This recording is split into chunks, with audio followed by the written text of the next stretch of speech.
Një incident i papritur ka ndodhur brenda shtëpisë së Big Brother VIP, duke shqetësuar jo vetëm banorët, por edhe publikun. Gjatë një momenti të zakonshëm në kuzhinë, banorja Selini ka përjetuar një situatë të pakëndshme kur një enë me gjellë të nxehtë u derdh mbi të. Gjella i ra në dorë dhe pak në këmbë. Selini reagoi menjëherë duke u ankuar për djegje të fortë dhe dhimbje. Banorët reaguan shpejt dhe i sollën ujë të ftohtë për të qetësuar zonën e djegur, duke u përpjekur ta qetësonin.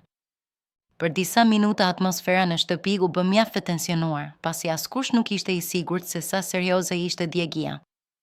Të tjerët u përpoqën ta mbështesnin emocionalisht duke i qëndruar pranë dhe duke e pyetur vazhdimisht nëse ndihej më mirë.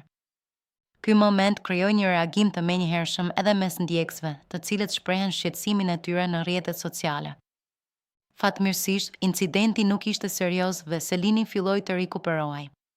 Kjo ngjarje tregoi se në Big Brother çdo sekond ka rëndësi.